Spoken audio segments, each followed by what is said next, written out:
Si tu sais danser cette valse, je t'adopterai. La voix de Ronald Whitmore retentit comme le coup de marteau d'un juge dans un tribunal. La foule se tut. Pas de rire, seulement des regards stupéfaits papillonnant entre le milliardaire et la fillette au bord du parquet de marbre. Quelques invités rirent, incertains s'il s'agissait d'une plaisanterie. Une femme parée de diamants murmura, les lèvres tordues en un sourire. Mais Ronald ne souriait pas. Il prit une lente gorgée de son scotch et ajouta, si elle trébuche ne serait-ce qu'une seule fois, elle retourne à la remise. C'est là que les souris de grange ont leur place. Un voile de malaise balaya la salle de bal. Des halètements. Des murmures étouffés. Des épaules qui s'agitent avec nervosité.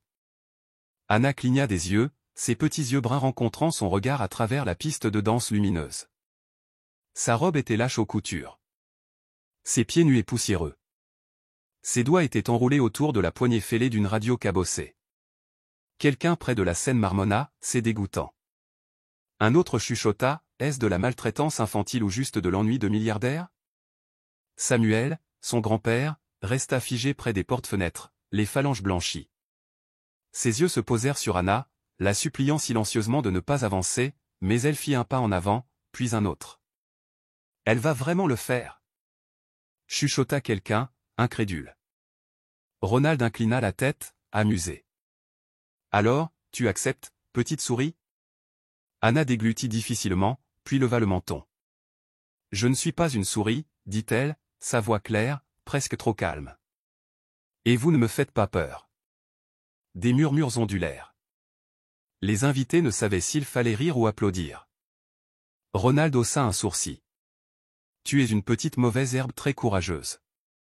Je suis peut-être une mauvaise herbe, répondit Anna. Mais les mauvaises herbes poussent là où vos roses de luxe meurent. Si vous avez ressenti un lien avec le personnage, aimez cette vidéo pour montrer votre soutien, et dites-nous en commentaire d'où vous regardez. Qui sait? Quelqu'un d'autre près de vous la regarde peut-être aussi. La pièce se figea. Même Ronald cligna des yeux. Puis elle marcha jusqu'au centre de la salle de bal, posa délicatement sa radio égratignée sur le sol, et appuya sur « Lecture ». D'abord du statique, puis une petite version crépitante du beau Danube bleu. Mais juste avant qu'elle ne pût faire le premier pas, un garçon émergea du côté opposé de la pièce. « Je veux danser avec elle », dit-il. Des halètements de nouveau. Le garçon, Ethan Belmont, fils du sénateur Belmont, regarda autour de lui, le menton haut. Ethan, siffla sa mère depuis la table. Viens ici tout de suite. Il l'ignora. Elle ne devrait pas avoir à être seule. Il s'approcha d'Anna et lui tendit la main. Elle hésita. Tu es sûr? Demanda-t-elle. Il hocha la tête. Tu n'as pas peur, n'est-ce pas? J'ai peur, admit Anna. Mais pas de danser. J'ai peur d'arrêter. Bien, dit Ethan, lui prenant la main. Alors n'arrêtons pas. Ils commencèrent à bouger, hésitant au début. Un tour maladroit par-ci, un pas manqué par-là. Mais quelque chose dans leur mouvement, enfantin, sincère, audacieux, perça le luxe de la salle de bal comme une étincelle dans une tempête. Je n'ai jamais dansé avant, chuchota Ethan. Anna sourit. Moi non plus. On fera semblant mieux ensemble. Autour d'eux, la foule était silencieuse. Même Ronald avait baissé son verre. Ils dansaient non pour l'élégance, non pour les applaudissements, mais comme des enfants qui osaient défier ce que l'on attendait d'eux. Maladroits, pieds nus, trop jeunes, trop petits, mais inoubliables. La valse se termina. Ils restèrent immobiles, essoufflés, les mains toujours jointes. Anna se tourna vers Ronald, sa voix ferme. Eh bien, dit-elle, tenez-vous votre parole, ou seulement quand c'est facile? Ronald cligna des yeux comme s'il se réveillait d'un étrange rêve. Il se tourna vers ses invités, s'attendant à moitié à ce que quelqu'un rie et brise l'illusion. Mais la pièce avait changé. L'amusement avait disparu. Maintenant, il y avait autre chose, quelque chose d'inquiétant sur leur visage, du respect pour la jeune fille et une question subtile dirigée directement vers lui, le ferez-vous? Il se racla la gorge et posa son verre. Bien sûr, je tiens ma parole, dit-il lentement, époussetant une particule de poussière invisible de son revers. Je l'ai toujours fait. Sur ce, il se retourna et quitta la piste de danse, murmurant quelque chose à son assistant. La foule hésita, incertaine s'il fallait applaudir ou battre en retraite. Finalement, ils optèrent pour des applaudissements polis, faibles, maladroits, et rapidement engloutis par la musique de nouveau. Anna expira pour la première fois en ce qui lui sembla des minutes. Ses genoux tremblaient. Ses petits doigts glissèrent de la main d'Ethan. Elle leva les yeux vers lui. « Merci », chuchota-t-elle. Il sourit. « Tu es assez incroyable. »« Je crois que j'ai un peu le vertige, » dit-elle, gloussant légèrement. Samuel s'élança, se frayant un chemin dans la foule, le visage rouge d'inquiétude. « Tu n'aurais pas dû. »« Je devais, » dit-elle rapidement. « Il m'a défié. » Samuel s'accroupit à sa hauteur. « Les défis des hommes puissants ne sont pas des jeux, mon petit. Ce sont des pièges. Je n'y suis pas tombé. » Il l'étudia, cette petite fille au cœur de lion et aux pieds de danseuse. « Non, tu n'y es pas tombé, » dit-il doucement. « Mais tu m'as fait une peur bleue. » Ils s'embrassèrent, et un instant, le monde se réduisit à eux deux. Puis vint la voix. « Monsieur Whitmore aimerait voir la jeune fille dans le bureau, » dit un jeune homme en costume noir, l'expression impénétrable. Samuel se tint protecteur, plaçant un bras devant Anna. « Pourquoi faire ?»« Pour discuter des termes, » dit l'homme. Anna tira la chemise de Samuel. « J'irai. » Il la regarda, déchiré entre la peur et la fierté. « Seulement si je viens aussi, » dit-il fermement. L'assistant fit un petit signe de tête. « Comme vous voulez. » À l'intérieur du bureau, l'ambiance changea. La chaleur et la grandeur de la salle de bal furent remplacées par l'acajou froid et la légère odeur de fumée de cigare. Ronald était assis derrière un bureau massif, les doigts en ogive, les yeux perçants. Anna se tenait devant lui, le dos droit, le menton levé. Samuel restait près, sa main calleuse reposant légèrement sur son épaule. Ronald parla le premier. « Vous avez fait une sacrée impression ce soir. » Anna ne répondit pas. Il continua, « Vous m'avez publiquement embarrassé. Je n'apprécie pas cela. Mais vous avez dit que si je dansais, vous prendriez soin de moi, » dit-elle. Je l'ai fait, admit-il. Et je le ferai. Je suis un homme de parole. Mais soyons clairs, ce n'est pas un conte de fées. Je ne suis pas un prince, et ce manoir n'est pas un château. Je ne raconte pas d'histoire pour dormir. Je n'ai pas besoin d'histoire, répondit Anna. J'ai juste besoin d'une chance. Ronald l'étudia, surpris. Il n'y avait aucun tremblement dans sa voix, aucune supplication dans ses yeux. Il se tourna vers Samuel. Je prendrai en charge sa scolarité. Privée, bien sûr. Uniforme, tutorat, repas, et elle restera ici sous surveillance. Samuel se tendit. Elle a besoin d'amour, pas seulement de logistique. Elle aura la sécurité, la stabilité, la structure, dit Ronald sèchement. Vous continuerez à travailler ici. Vous pourrez la voir tous les jours, mais elle sera sous ma garde. Anna regarda entre eux. Elle ne comprenait pas tous les termes, mais elle comprenait une chose, les choses changeaient. Puis-je garder ma radio ? Demanda-t-elle. Ronald cligna des yeux. T'as quoi ? Ma radio. Celle qui joue la valse. Il hésita, puis agita la main. Bien. Et puis-je visiter la tombe de ma mère tous les dimanches ? Une autre pause. C'est acceptable. Et mon grand-père dîne avec moi le vendredi. Alors, Ronald sourit vraiment. C'était le plus léger frémissement de ses lèvres, mais il était là. Tu fais déjà des exigences. Je fais des accords, dit-elle. Samuel réprima un rire. Ronald se pencha en arrière sur sa chaise, observant la jeune fille comme une énigme qu'il n'avait pas réalisé avoir commencé à résoudre. Bien, dit-il enfin. Mais si tu dois vivre sous mon toit, tu apprendras la discipline. Il n'y aura pas de pitié ici. Je ne veux pas de pitié, dit Anna. Juste de l'espace pour grandir. À l'extérieur du bureau, la nuit reprit avec le cliquetis des verres et l'écho des valses. Mais à l'intérieur, quelque chose de bien plus profond venait de se produire. Ronald se leva et tendit la main. Bienvenue au domaine Whitmore. Anna regarda la main, puis la prit, non pas comme une enfant, mais comme quelqu'un signant un traité silencieux avec un homme qui avait oublié comment ressentir. Et ainsi commença. Non pas un conte de fées, mais quelque chose de bien plus rare, un nouveau chapitre, un nouveau combat, une chance de prouver que d'où l'on vient ne définit pas où l'on peut aller. Alors qu'Anna quittait le bureau avec Samuel à ses côtés, elle leva les yeux vers le grand escalier et se murmura, un pas à la fois. Le lendemain matin, Anna se réveilla dans un lit aussi large que la cuisine qu'elle partageait autrefois avec son grand-père. Drap soyeux, plancher poli, une grande fenêtre qui déversait une lumière chaude sur son visage. Cela ne semblait pas réel. Elle s'assit lentement, les yeux parcourant l'immense pièce. Cadre doré, au plafond, rideaux de velours. Tout était si silencieux. Il n'y avait pas de bouilloire qui chantait, pas de cliquetis des outils de jardinage de Samuel à l'extérieur, pas de statique de radio qui gazouillait, seulement le silence. Et pourtant, c'était sa nouvelle maison. En bas, le domaine s'activait avec le personnel. Les femmes de chambre polissaient les rampes. Un chef aboyait des ordres dans la cuisine, et dans la serre, Samuel taillait des vignes avec un froncement de sourcils pensif. Ses mains calleuses bougeaient instinctivement, mais son esprit était ailleurs. Au petit déjeuner, Anna fut escortée à la salle à manger par une femme de ménage nommée Claire. La table pouvait accueillir 20 personnes, mais seule une autre chaise était occupée par Ronald Whitmore, lisant déjà le Wall Street Journal, un café noir intact à ses côtés. « Asseyez-vous, dit-il sans lever les yeux. Elle était trop petite pour la chaise, et ses orteils pendaient au-dessus du sol.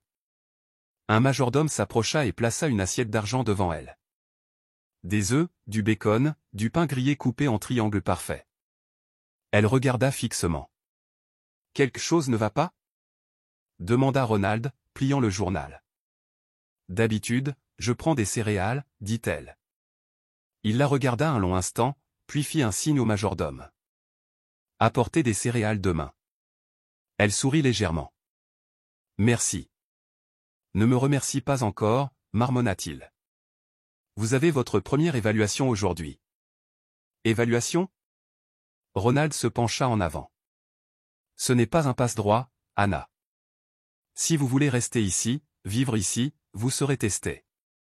Travail scolaire, étiquette, concentration. Je n'attendrai rien de moins que l'excellence. » Anna hésita, puis demanda, « Ethan sera là ?»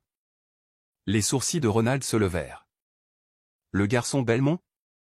Pourquoi serait-il là ? Il m'a aidé. Je pensais que peut-être il continuerait d'aider. Ethan est un invité, pas un serviteur. Ne confondez pas la gentillesse avec l'engagement. » Anna ne répondit pas, mais les mots lui pesaient sur la poitrine. Plus tard ce matin-là, elle fut conduite dans une pièce lumineuse remplie de livres, d'un tableau noir et d'une tutrice à l'air sévère nommée Miss Valérie. Le chignon de la femme était serré, sa posture plus droite qu'un poteau de clôture. Et sa première phrase fut « Nous commençons par la posture et la grammaire. Parlez comme une dame, tenez-vous comme une dame, et pensez comme une. » Anna passa des heures à réciter, copier, répéter. Ses doigts se crispaient. Sa tête la lançait. Mais elle ne se plaignit pas une seule fois. Pendant la pause déjeuner, elle se faufila dehors, trouva Samuel s'occupant d'une rangée d'œillets d'Inde. « Ça va, ma puce ?»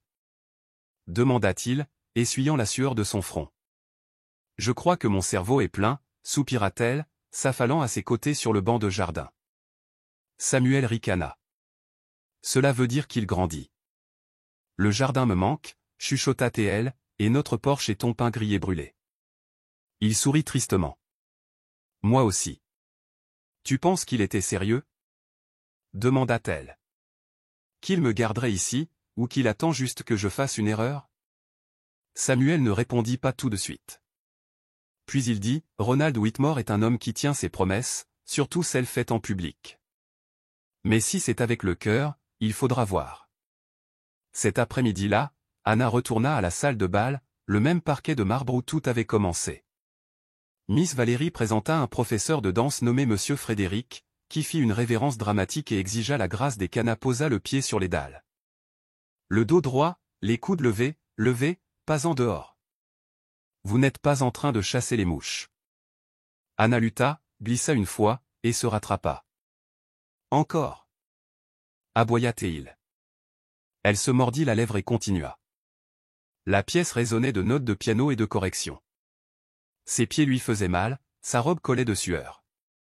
Puis, alors que la leçon se terminait et que M. Frédéric se détournait, une voix chuchota depuis le pas de la porte. Tes tours à gauche sont meilleurs. Elle se retourna. Ethan se tenait là, souriant. Tu as regardé? Demanda-t-elle. Je n'ai pas pu m'en empêcher. Tu occupes un peu toute la pièce. Anna sourit malgré elle. Ronald dit, tu n'es qu'une invitée.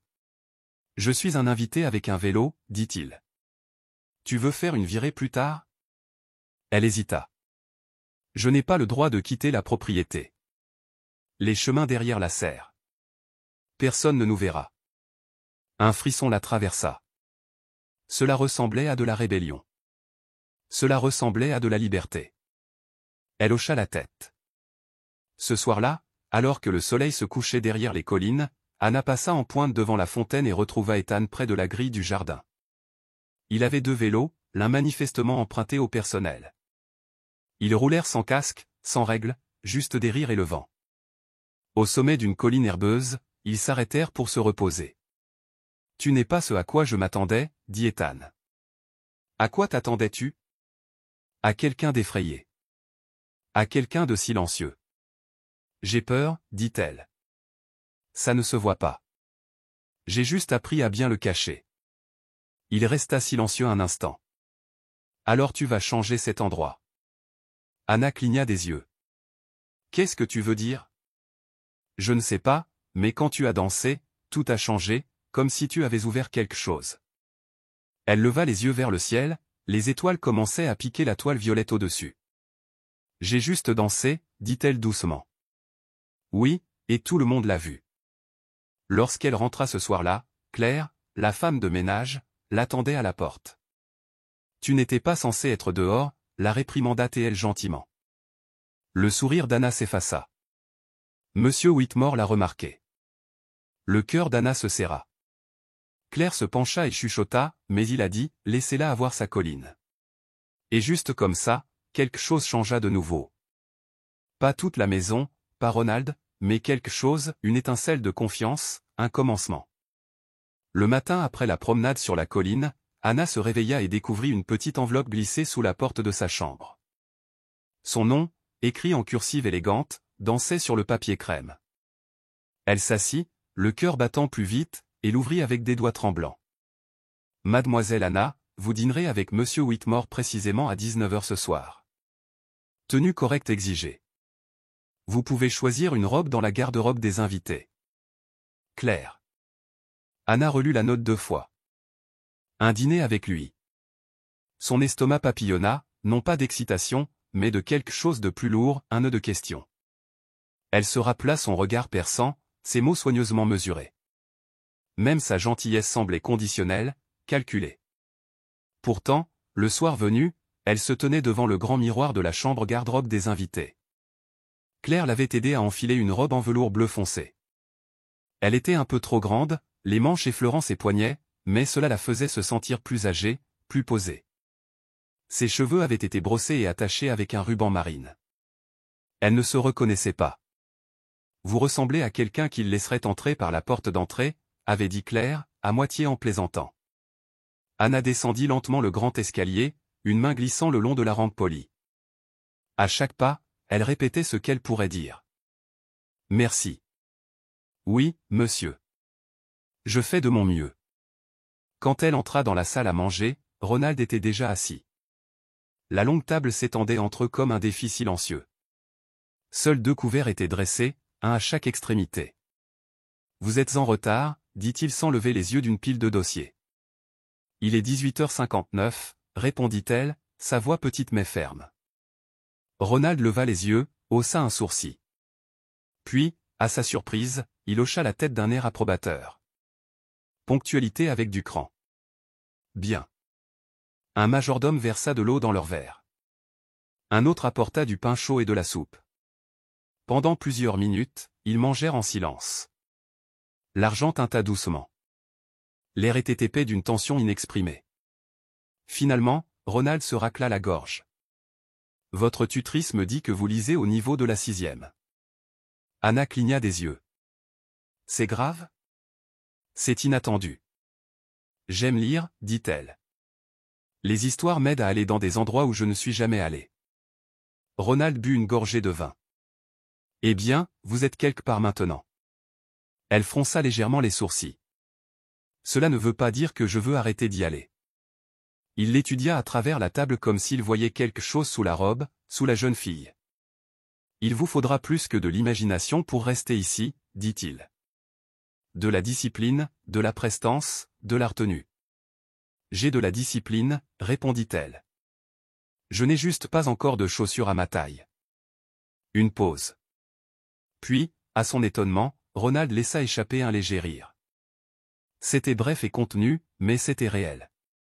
Claire arrangera un essayage, dit-il. Le reste du dîner se passa plus tranquillement.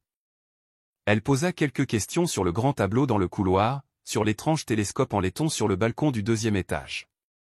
Ronald répondit sèchement, mais pas avec méchanceté. Et lorsque le dessert fut servi, une tranche de tarte au citron, il la regarda prendre sa première bouchée. « Vous avez bon goût » dit-elle avec un sourire. « J'ai des goûts coûteux » corrigea-t-il. « J'apprendrai la différence » répondit-elle. Plus tard, alors qu'elle montait les escaliers pour retourner dans sa chambre, Anna rejoua chaque mot dans sa tête. Cela s'était mieux passé qu'elle ne l'avait imaginé. Pas de réprimande, pas de ruse, juste une tension enveloppée de velours. Mais la paix ne dura pas longtemps. Le lendemain matin, Ethan ne se présenta pas près de la serre comme d'habitude. Anna attendit près des œillets d'Inde, les orteils s'enfonçant dans le gravier. 10 minutes passèrent, puis 20. Rien. Plus tard cet après-midi-là, elle l'aperçut dans le couloir de l'aile, marchant rapidement aux côtés d'une grande femme en lunettes de soleil, sa mère. Il ne fit pas de signe, ne la regarda même pas. Ce soir-là, pendant les exercices d'études avec Miss Valérie, la concentration d'Anna faiblit. Son stylo gratta plus fort. Sa posture se relâcha. Ses réponses furent tardives. « Concentrez-vous, Anna » claqua Valérie. « Vous étiez plus vive hier. » Anna serra la mâchoire. « Hier, j'avais un ami. » Miss Valérie plissa les yeux. « Les amitiés sont des luxes, pas des droits. » Cette nuit-là, Anna se tint à la fenêtre de sa chambre, regardant vers la colline. Le vent dansait avec les hautes herbes. Le clair de lune s'étirait sur le domaine, mais la douleur dans sa poitrine restait lourde.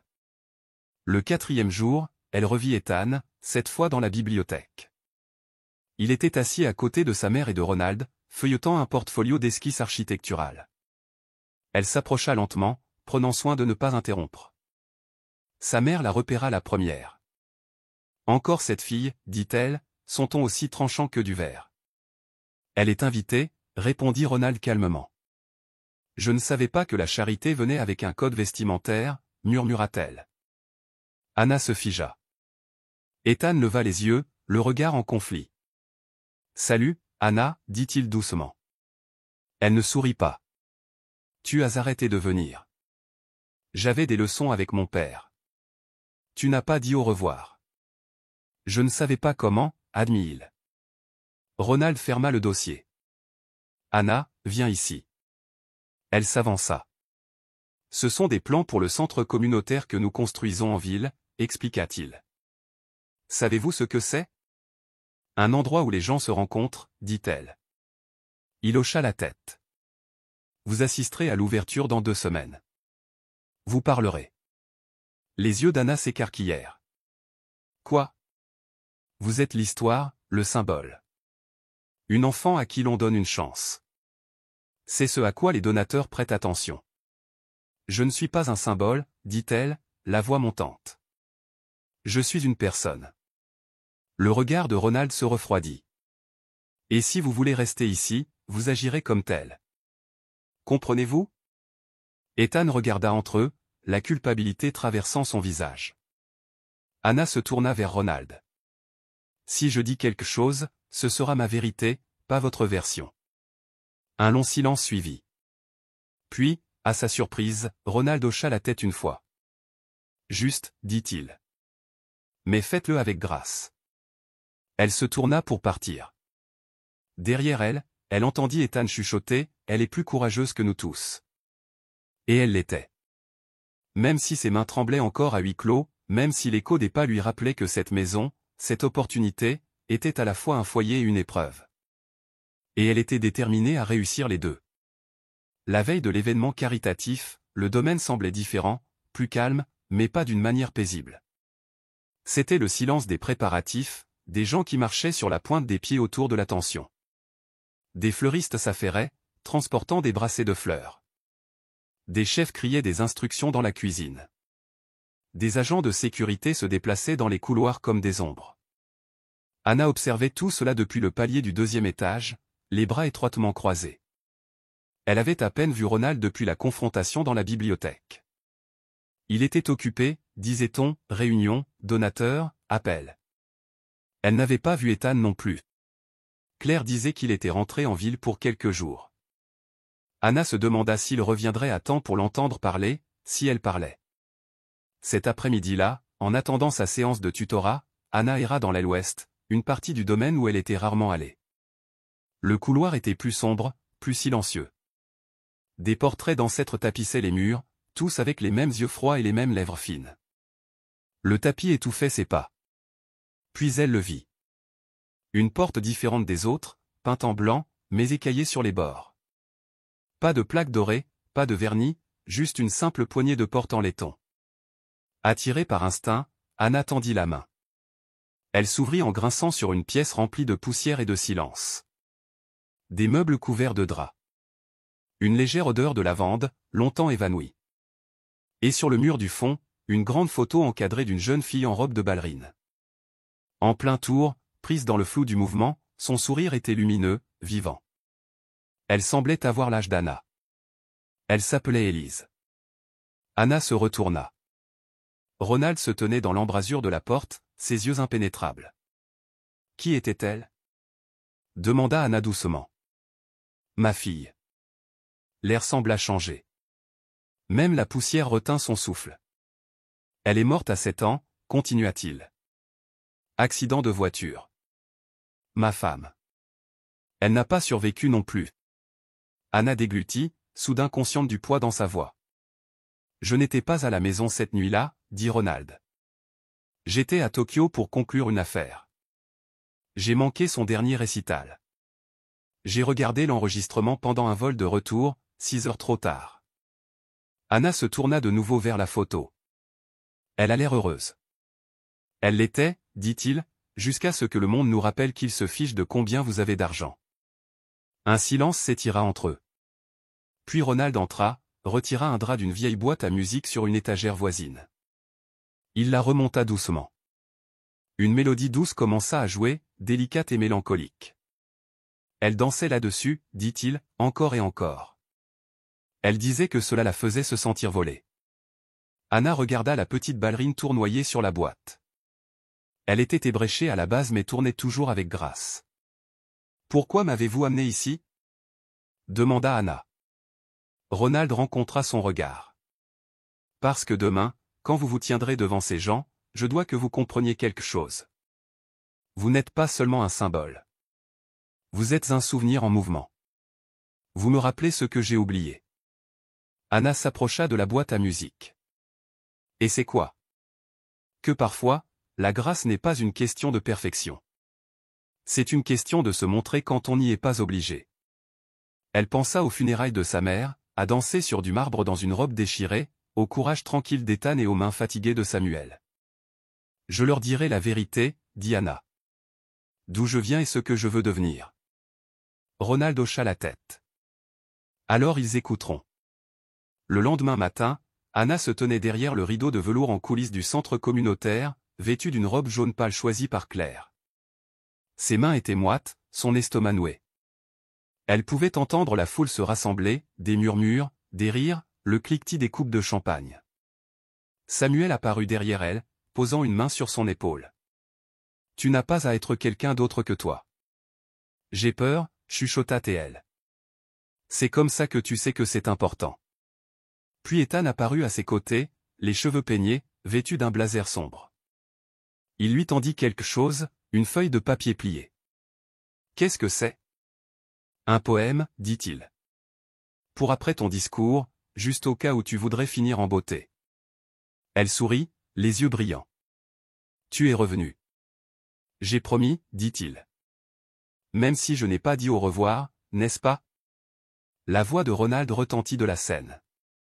Et maintenant, une voix qui prouve que le talent n'a pas d'adresse et que le courage n'a pas de pédigré, mademoiselle Anna Laurence. Elle s'avança dans la lumière. Un silence se fit.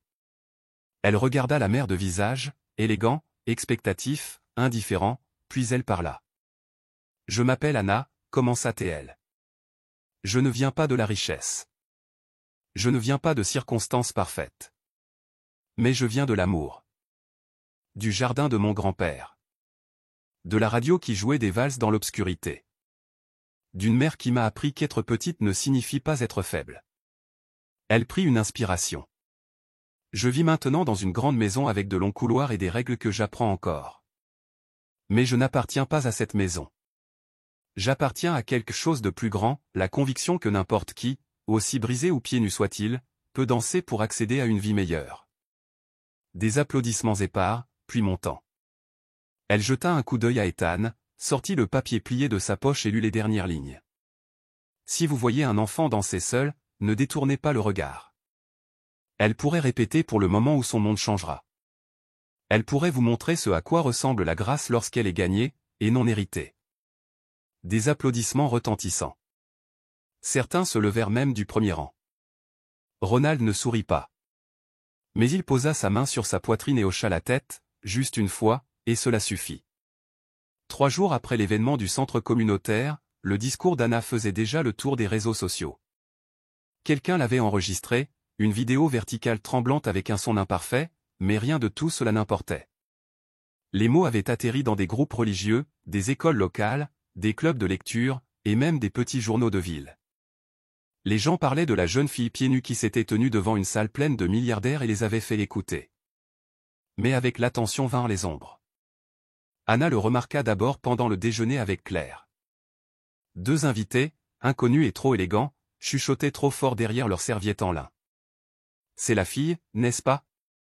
La protégée de la charité. Elle est juste une agitatrice, comme un projet de compagnie. Elle parle bien. Elle a dû être entraînée. Impossible qu'une petite fille de jardinier parle comme ça. Anna tripota sa salade, l'appétit coupé.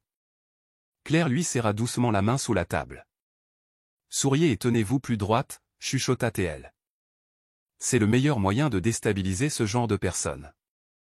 Cet après-midi-là, Ethan apporta un magazine à la bibliothèque. En couverture, une photo de Ronald debout à côté d'Anna lors de l'événement. Le titre était « Le nouvel héritage de Whitmore, l'héritière improbable d'un homme d'affaires ». Anna le fixa. « Héritière? Qu'est-ce que ça veut dire ?» Ethan hésita. « Ça veut dire qu'il pense que tu es son nouveau projet ou pire, son remplaçant. »« Mais je ne le suis pas, dit-elle. Je suis juste moi. » Parfois, dit Ethan gentiment, être juste toi, c'est exactement ce qui rend les gens nerveux. Plus tard ce soir-là, Ronald convoqua Anna au bureau. Il ne la salua pas à son arrivée, se contentant de lui faire signe de s'asseoir dans le fauteuil en cuir en face de son bureau. Son ton était professionnel. Vous assisterez à un brunch privé ce dimanche avec l'épouse du maire et la présidente du Conseil des arts féminins. Anna cligna des yeux. Mais c'est dimanche. Je vais au cimetière avec Samuel le dimanche. Elles vous ont personnellement demandé, dit Ronald, sans lever les yeux. C'est important. Mais Anna, dit-il sèchement, cela fait partie de la responsabilité. Vous vouliez grandir. La croissance s'accompagne de compromis. Elle serra les poings sur ses genoux. La tombe de ma mère n'est pas un compromis. Ronald la fixa. Il y eut un long silence. Puis il soupira. Vous irez au cimetière samedi. J'organiserai la voiture.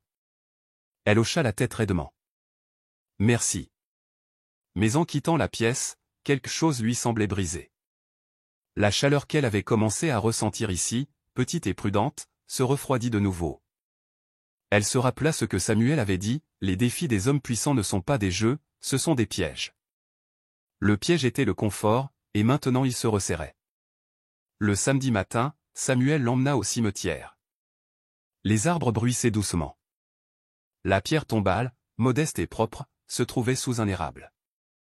Anna s'agenouilla à côté, brossant les feuilles de la pierre. « Tu me manques, chuchota Théel. Mais je pense que tu serais fier. » Samuel se tenait à proximité, les mains dans les poches de son manteau. « Elle le serait, dit-il. » Anna leva les yeux. « Penses-tu parfois que j'ai fait le mauvais choix ?» Il secoua lentement la tête. « Non.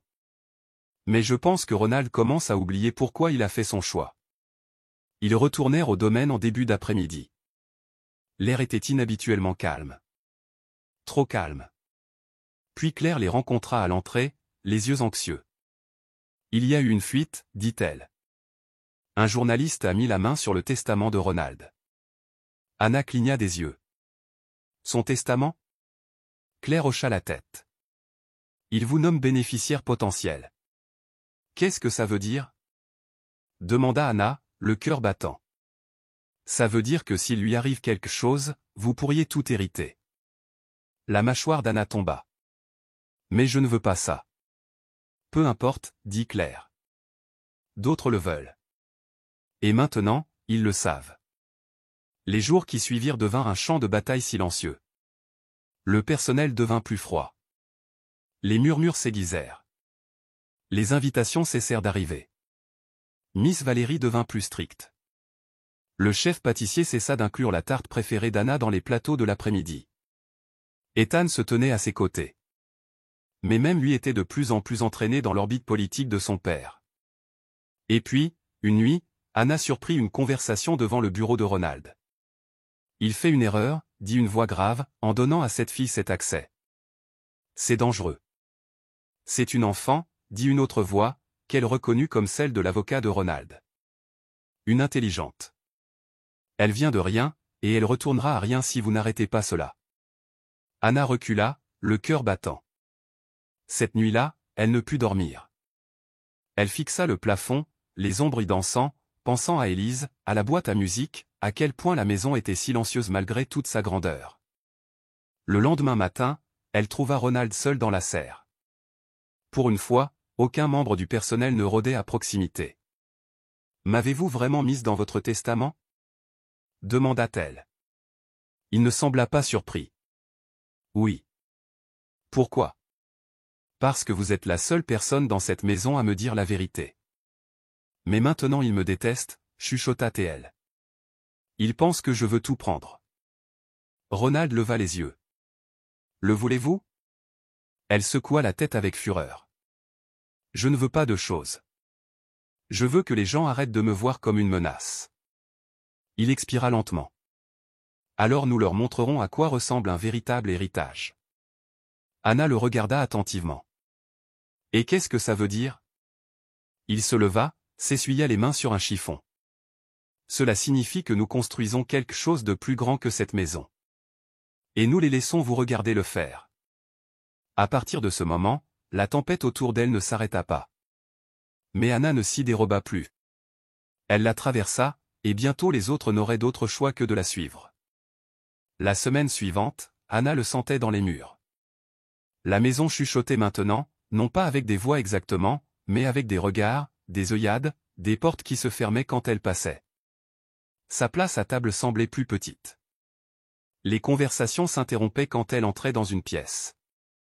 Les domestiques souriaient avec la bouche mais pas avec les yeux.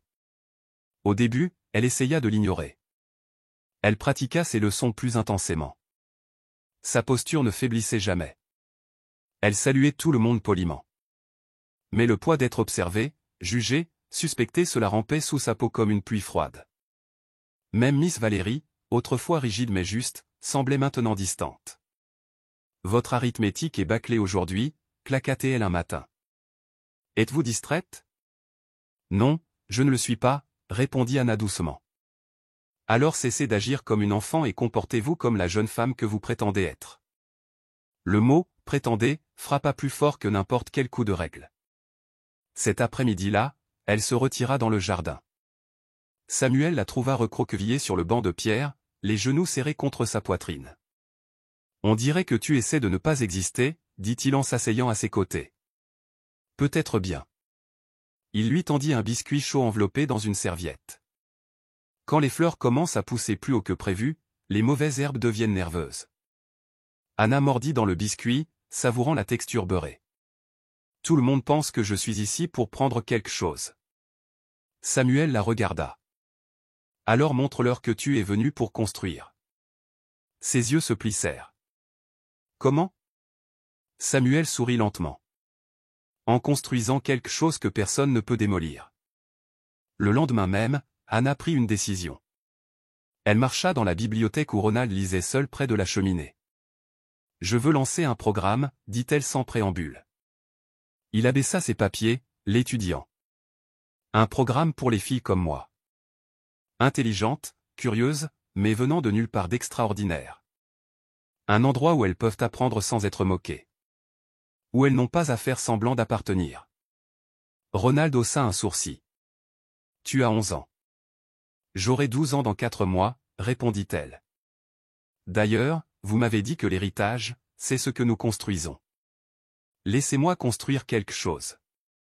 Il la fixa assez longtemps pour qu'elle se sente mal à l'aise. Puis il dit, rédigez une proposition. Présentez-la au conseil d'administration lors du brunch des donateurs la semaine prochaine. Elle cligna des yeux. Vous êtes sérieux? Aussi sérieux que votre ambition. Anna se jeta à la tâche comme une tempête. Elle étudia jusque tard dans la nuit. Claire l'aida à formater le document. Ethan relut son discours. Samuel suggéra des noms. Ils choisirent l'initiative Élise, du nom de la fille de Ronald. Le jour du brunch, Anna se tint devant 2 douzaines d'hommes et de femmes puissants, le menton haut. Sa voix ne trembla pas cette fois. Je ne veux pas être l'exception, dit-elle. Je veux être le commencement. Quand elle eut fini, la pièce s'était tue. Même l'épouse du maire essuya une larme. Un donateur se leva. Qui la conseille? Personne, dit fièrement Ronald. Elle nous conseille. Des applaudissements suivirent, de vrais applaudissements. Et pourtant, alors que les invités se mêlaient, Anna remarqua un homme debout au fond de la pièce. Grand, costume élégant, sourire plus tranchant encore. Il n'avait pas applaudi, il avait juste observé. Plus tard cette nuit-là, Claire lui dit qu'il s'appelait M. Davenport, le rival de longue date de Ronald. Il est dangereux d'une manière polie, chuchota Claire. Le genre qui complimente vos chaussures tout en vérifiant votre équilibre. Anna ne dormit pas bien cette nuit-là. Ses rêves étaient remplis de valses emmêlées et de personnes sans visage chuchotant derrière des rideaux de velours. Au cours de la semaine suivante, le soutien à l'initiative Élise grandit. Des donateurs promirent des fonds. Des lettres affluèrent. Les nouvelles locales demandèrent des interviews. Anna, qui apprenait encore à attacher certaines de ses robes sans aide, se retrouva à répondre à des questions sur l'équité éducative. Mais le succès eut un coût.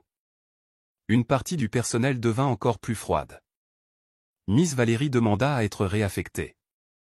Des rumeurs circulèrent selon lesquelles Ronald était manipulé, exploité. Ethan devint plus silencieux. Son père avait commencé à le retirer du domaine pour des périodes plus longues.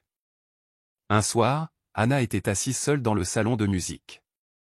La lumière extérieure s'estompait en indigo. Le piano, intouché depuis des années, attendait. Elle pressa une touche doucement. Do central, dit une voix depuis le pas de la porte. Ronald entra, la cravate desserrée, les yeux fatigués. Tu as l'air de penser trop fort, dit-il. Je ne sais pas si j'ai encore ma place ici, admit Anna. Maintenant que les gens remarquent. Il s'approcha, s'assit à côté d'elle sur le banc. Appartenir, ce n'est pas être accepté. C'est refuser de partir juste parce que c'est difficile. Elle leva les yeux. C'est comme ça que vous avez construit tout cela? Il ricana. Non, je l'ai construit parce que je détestais qu'on me dise non. Anna joua une autre note. Je crois que je commence à comprendre cela. Il posa une main sur son épaule. Tu as fait plus en 2 mois que la plupart des adultes en des années. Mais le pouvoir n'invite pas seulement l'admiration. Il invite l'envie. Et l'envie ne chuchote jamais. Elle empoisonne. Anna se tourna vers lui. Alors comment l'arrêter?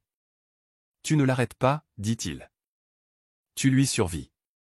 Dehors, le vent pressait contre les fenêtres.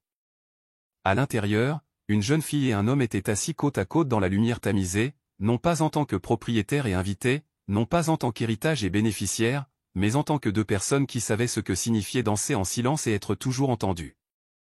Et à cet instant, Anna sut que les murmures dans le hall ne la définissaient plus. Elle devenait une voix plus forte que n'importe quel murmure, une présence plus forte que n'importe quelle rumeur. La maison devrait s'adapter car elle ne partait pas.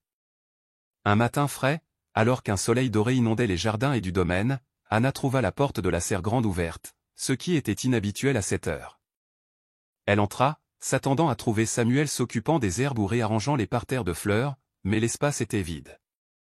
C'est alors qu'elle le vit, des rangées de plants de tomates renversés, des pots brisés sur le sol.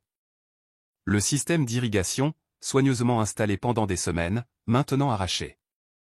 Les orchidées, la fierté de Samuel, flétries comme si quelqu'un avait monté le chauffage pendant la nuit et les avait laissées brûler. Anna resta figée. Sa poitrine se serra. Qui aurait fait ça? Elle courut vers la maison principale, ses jupes volant, ses chaussures claquant sur la pierre. Samuel était dans la cuisine, parlant doucement avec Claire. « Grand-père » s'écria-t-elle, « la serre a été ruinée. » Ils coururent ensemble. Quand Samuel vit la destruction, il eut le souffle coupé. « C'était bien hier soir » marmonna-t-il, s'agenouillant près d'un pot cassé. Claire examina les dégâts. Ce n'était pas un accident.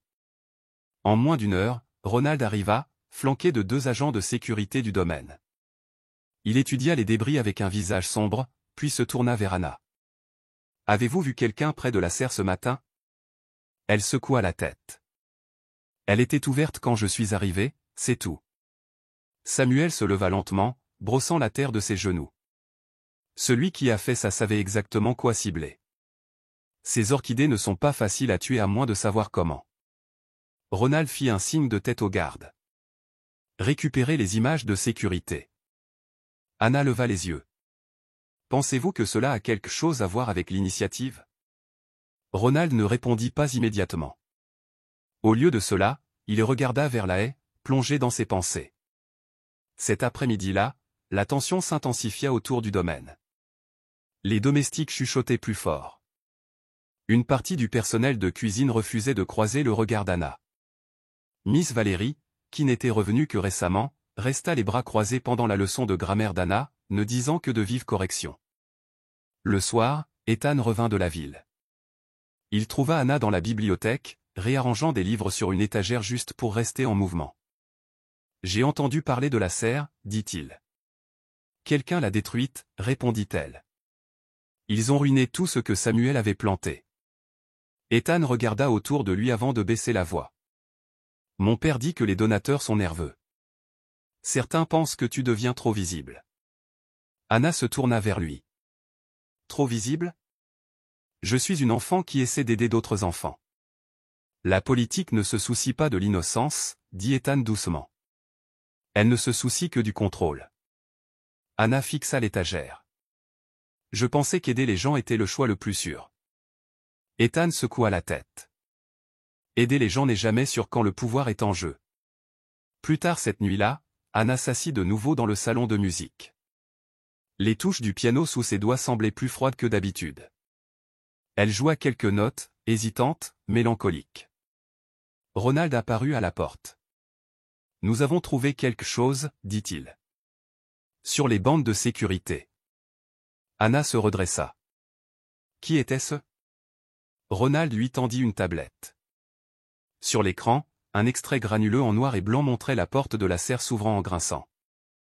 Une grande silhouette entra, le visage partiellement obscurci par une capuche.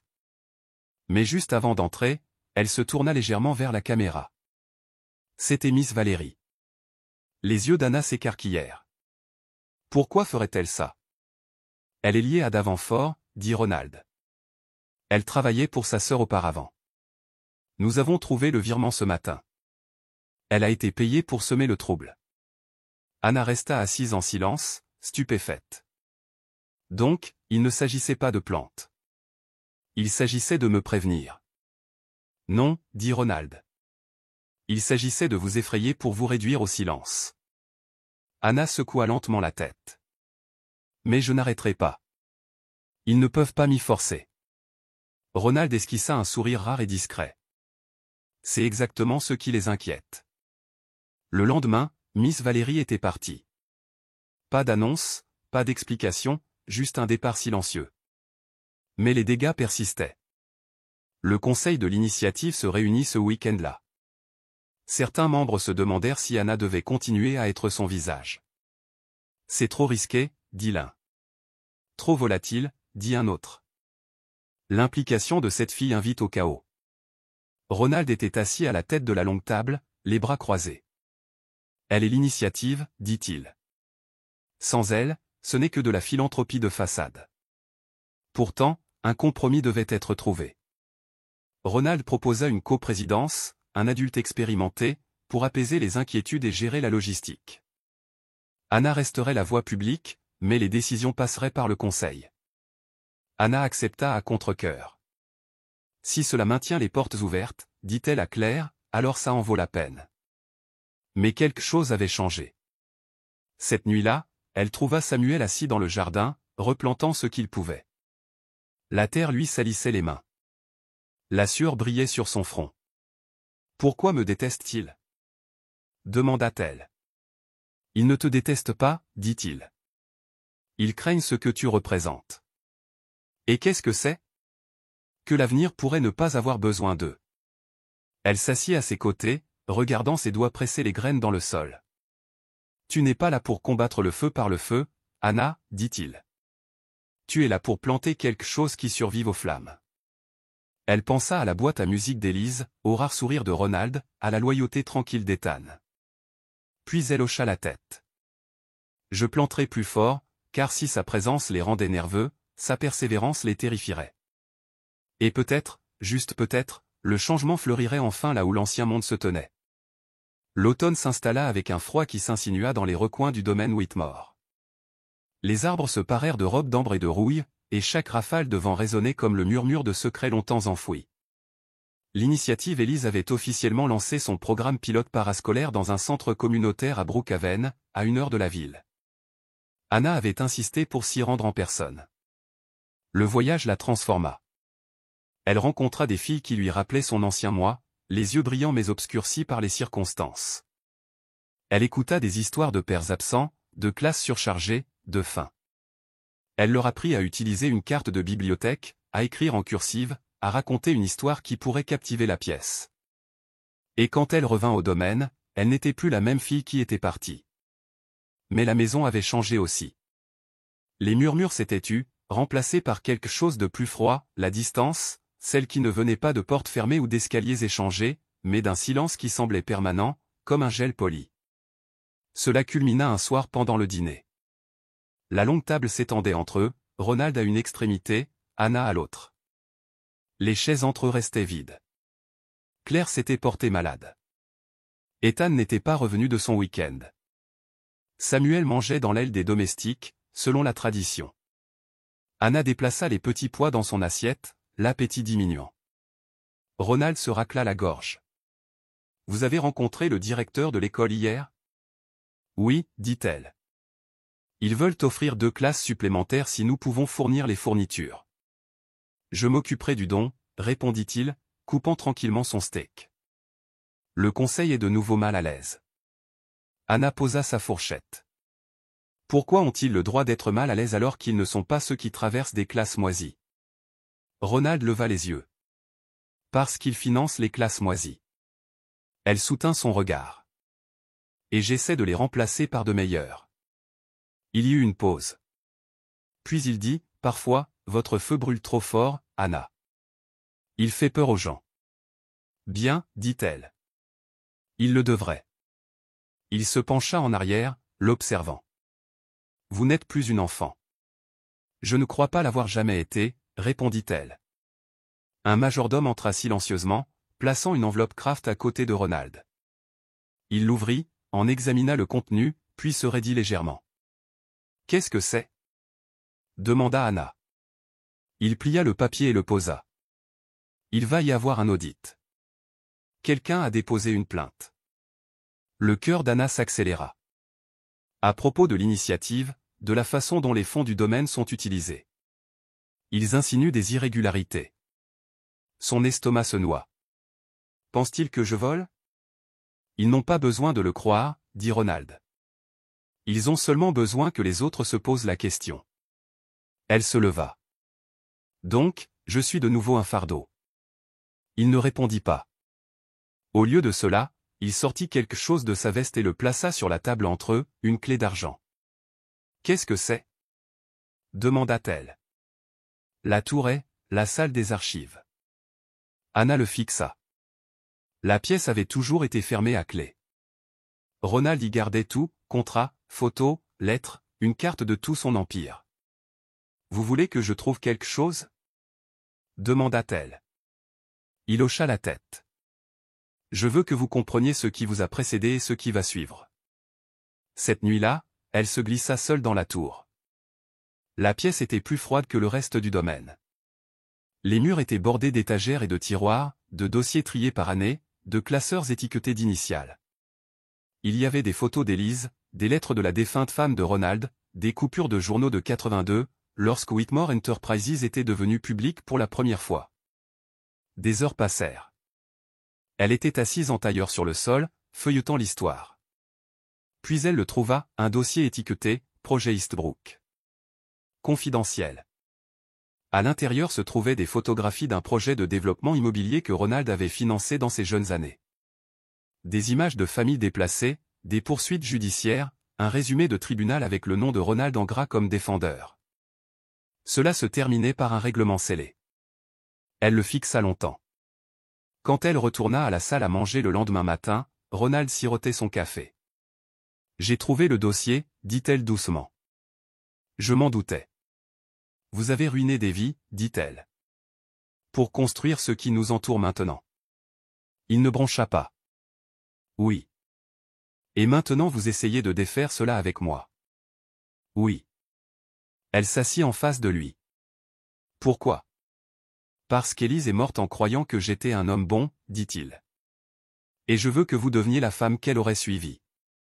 Anna détourna le regard. Sa voix trembla. On ne peut pas réparer le passé avec un discours ou une bourse. Non, dit-il, mais je peux vous donner le pouvoir d'écrire quelque chose de mieux. Elle se leva, repoussant sa chaise. Alors laissez-moi l'écrire à ma manière. Il fit un seul signe de tête. Avant qu'elle ne sorte, il l'appela. Anna, elle marqua une pause. Souvenez-vous juste, dit-il. L'héritage n'est pas seulement ce que nous laissons derrière nous. C'est qui est prêt à le porter. Elle ne répondit pas. Mais cette nuit-là dans sa chambre, elle écrivit sa première tribune libre. J'hérite à la fois de la douleur et du pouvoir.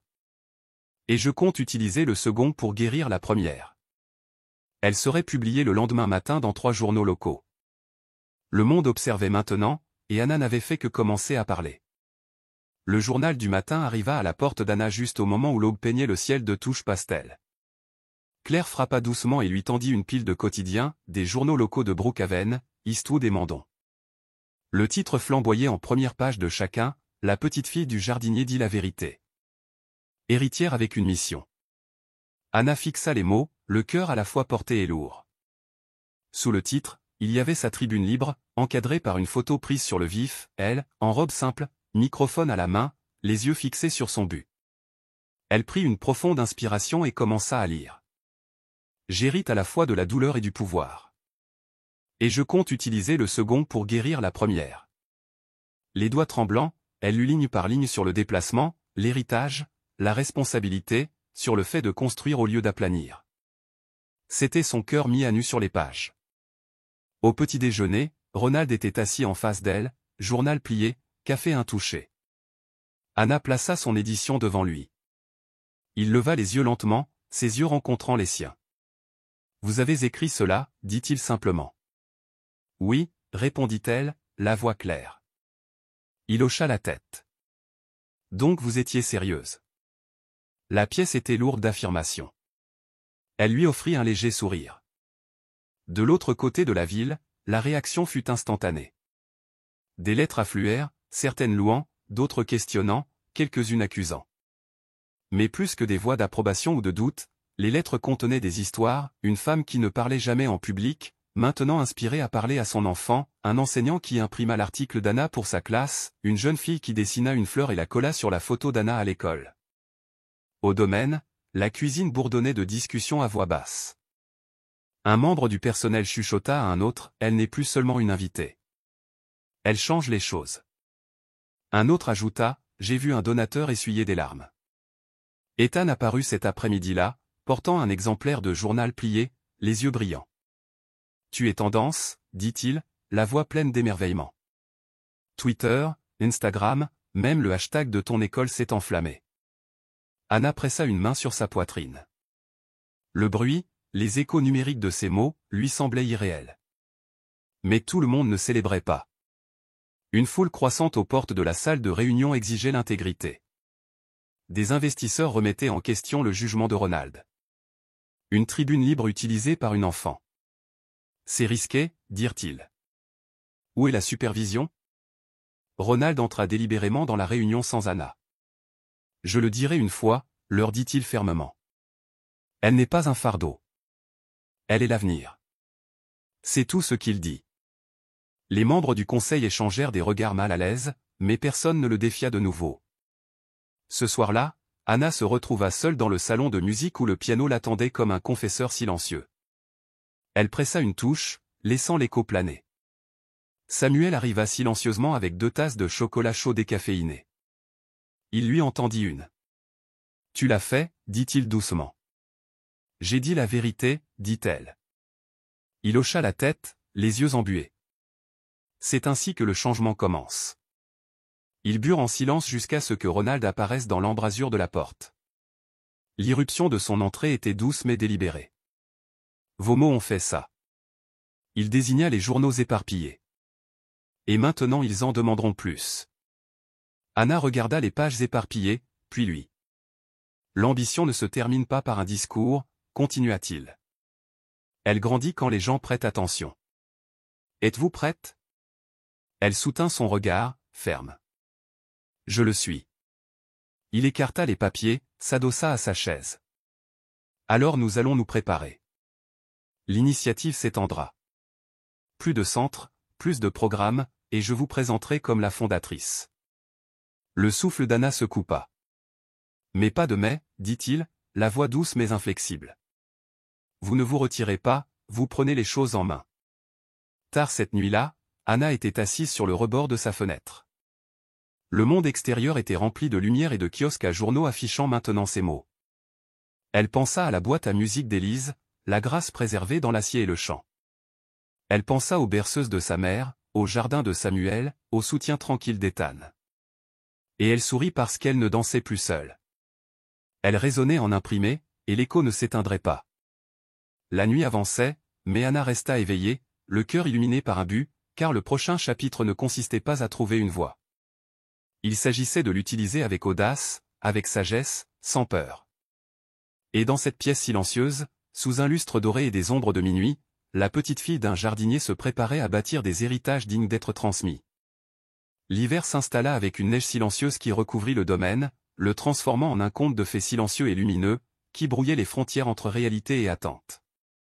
À l'intérieur, cependant, la tension crépitait comme des branches gelées, prêtes à se rompre. Anna regarda par la fenêtre du salon, observant les premiers flocons tomber.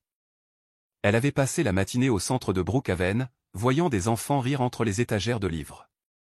Elle avait aidé à stocker et à conseiller des enseignants débordés par les coupes budgétaires. Elle était revenue se sentant à la fois triomphante et désorientée, un but honnête en mouvement se heurtant à l'étau toujours plus serré de la surveillance élitiste. À son retour, la maison semblait différente. Elle traversa le grand hall et sentit des regards passer derrière les portraits peints. Des flâneurs silencieux chuchotaient. Les membres du personnel qui souriaient autrefois offraient maintenant de brefs hochements de tête. Même l'odeur de cannelle dans l'air semblait plus orchestrée que chaleureuse. Elle entra dans le bureau. Ronald était assis dans son grand fauteuil, le visage impénétrable, à l'exception d'une légère tension dans sa mâchoire. « Anna, entre, dit-il doucement. » Elle ferma la porte et s'assit sur le fauteuil en cuir en face de lui, le silence glacial s'étirant entre eux. J'ai reçu un appel, commença-t-il, plaçant une enveloppe polie devant elle. Elle souleva le rabat, en sortit un en-tête estampé du nom d'Avanfort & Associates, Inc. Le contenu disait « Nous retirons notre soutien à l'initiative Élise, avec effet immédiat ». Le cœur d'Anna se serra. D'Avanfort, l'ennemi commercial de Ronald, avait rallié suffisamment d'influence pour pousser des donateurs importants à se retirer. C'était de la stratégie à son plus froid, retirer le financement, isoler le mouvement et faire taire la voix. Elle leva brusquement les yeux.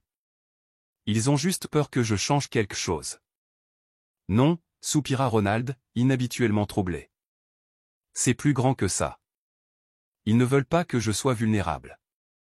Ils ne veulent pas que nous soyons vulnérables. Alors, ils reviennent à la peur comme monnaie d'échange. Anna déglutit. Nous avons besoin d'un plan B. Il hocha la tête. J'ai déjà redirigé des fonds, mais ce n'est pas suffisant.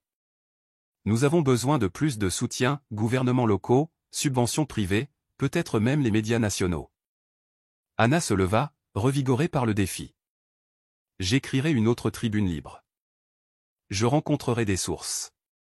Je demanderai à la mère d'Ethan de parler à son cercle social.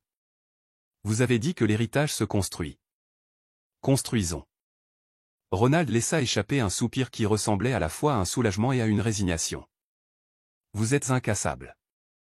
Ce soir-là, Anna reprit la plume. Elle écrivit sur le déplacement, la résilience et le courage tranquille des communautés qui refusaient de disparaître. Elle parla du financement non pas comme d'une charité, mais comme d'un investissement dans le potentiel. Alors qu'elle écrivait la dernière ligne, elle la signa, Anna Laurence, fondatrice, Initiative Élise. Au dîner, le personnel de maison hésitait à croiser son regard. Elle se servit tranquillement, essayant de ne pas ressentir le froid. Claire était assise en face d'elle, fronçant les sourcils devant son assiette.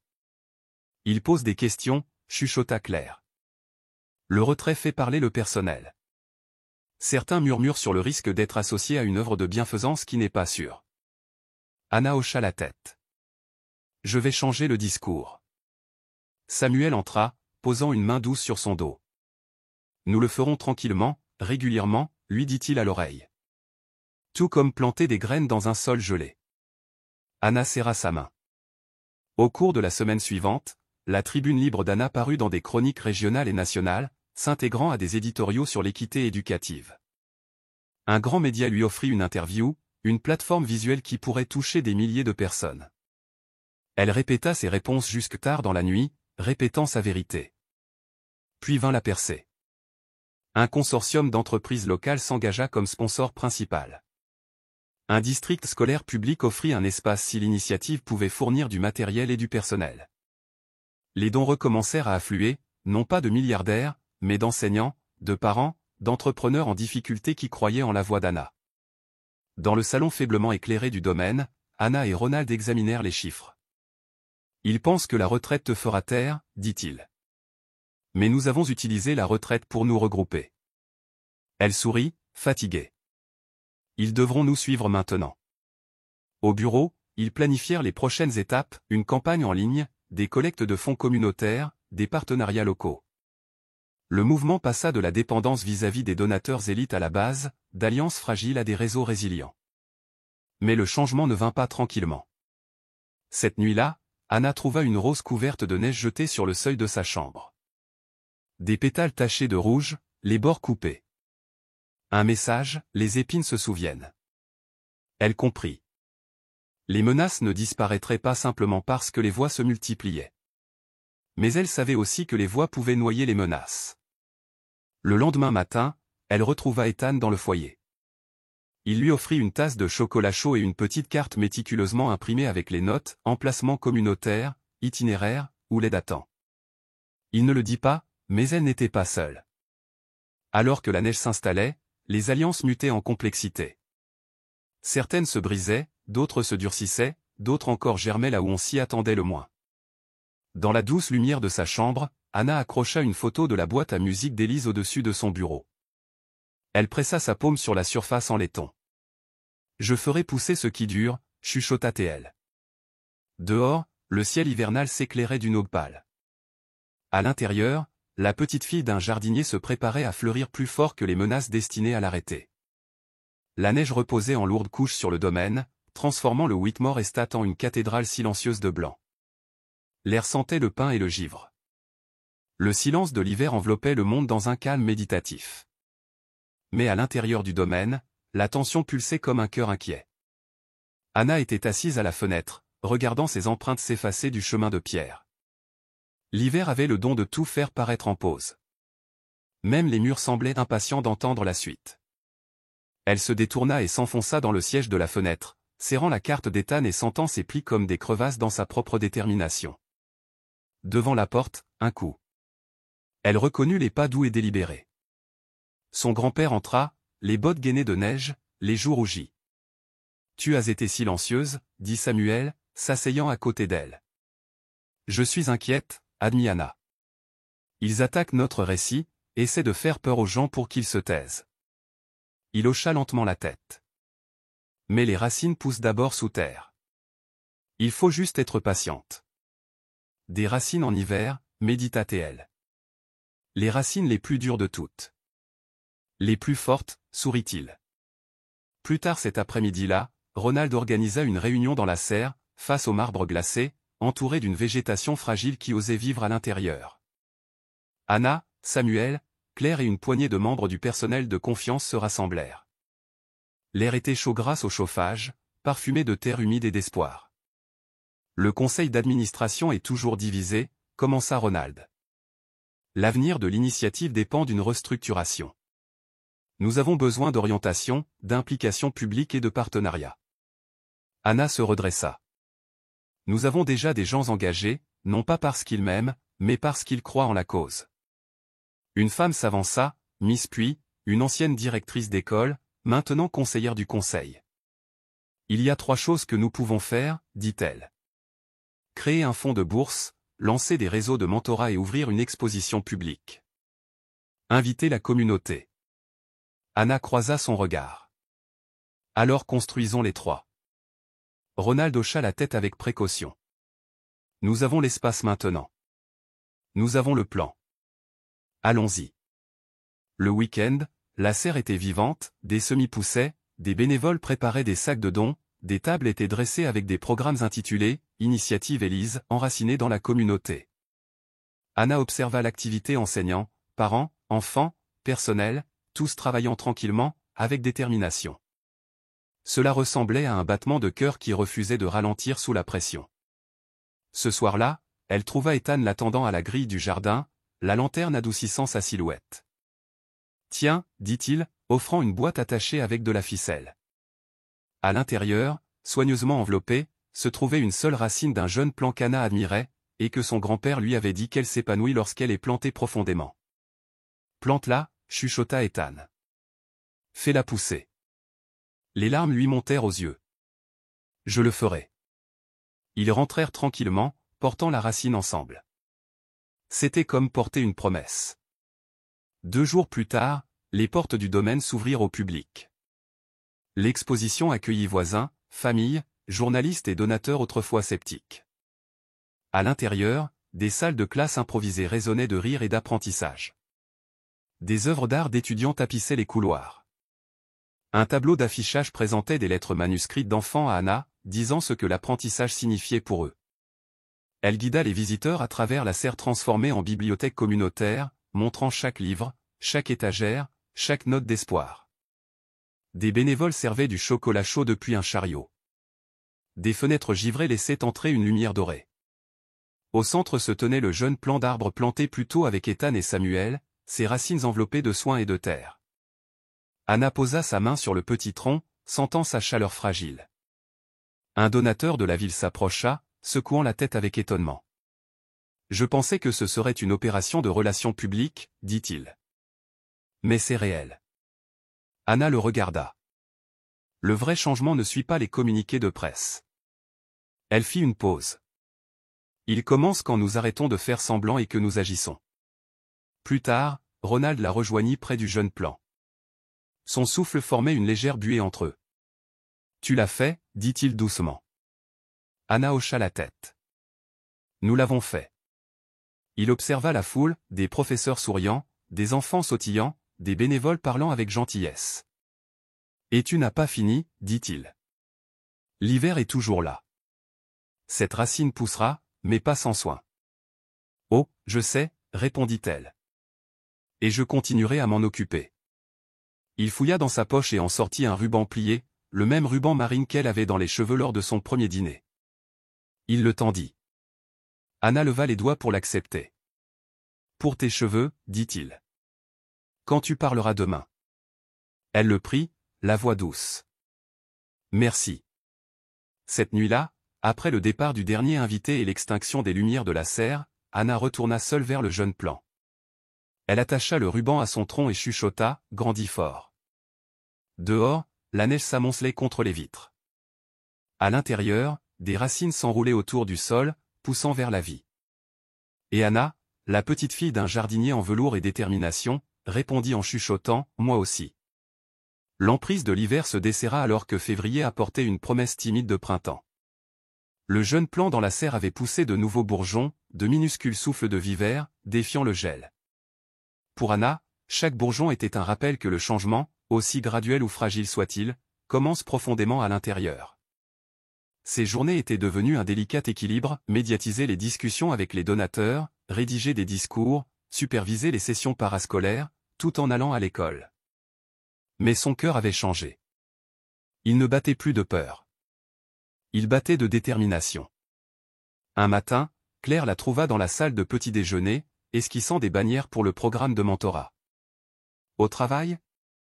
demanda Claire, pliant une serviette fraîche avec soin. Anna hocha la tête, traçant un logo en forme de ruban. « Je conçois des affiches pour le lancement du programme. » Claire sourit chaleureusement. « Tu deviens quelque chose d'extraordinaire, désinvolte et douce. » Le compliment remonta le moral d'Anna comme un rayon de soleil. Elle jeta un coup d'œil à la fenêtre, la lumière du soleil traversant les vitres parsemées de givre, inondant la pièce d'espoir. Plus tard dans la serre, elle vérifia le jeune plant.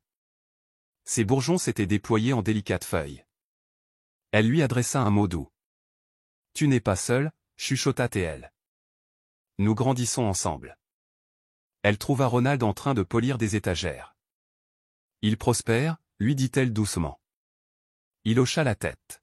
« Tout comme son jardinier. » Puis, plus doucement, « tout comme toi. » Le programme de mentorat a été lancé cet après-midi-là. Le hall principal était rempli de jeunes filles aux cheveux bouclés, des livres en équilibre dans les bras, les visages pleins de curiosité. Anna a accueilli chacune d'elles avec une attention sincère. Ses questions simples s'entremêlaient en histoires d'ambition et de courage tranquille. Un parent s'est approché, les larmes aux yeux. « Anna, merci. Ma fille n'a jamais cru qu'elle pourrait faire ça. » Anna s'est agenouillée à sa hauteur. Elle peut et elle le fera. La pièce bourdonnait de possibilités, des mots partagés, des rêves allumés, des capacités volées révélées. Ce soir-là, dans la salle de musique, elle s'exerça à quelques pas de valse avec l'aide d'Ethan. Ils trébuchèrent et rirent. À un faux pas, elle haleta. « J'avais oublié comme il est bon de bouger simplement, » dit-elle. Ethan sourit. « Peut-être pourrons-nous danser à nouveau un jour sans public. » Elle hocha la tête, les yeux doux de désir. Un jour. Les nouvelles du week-end apportèrent de nouveaux défis.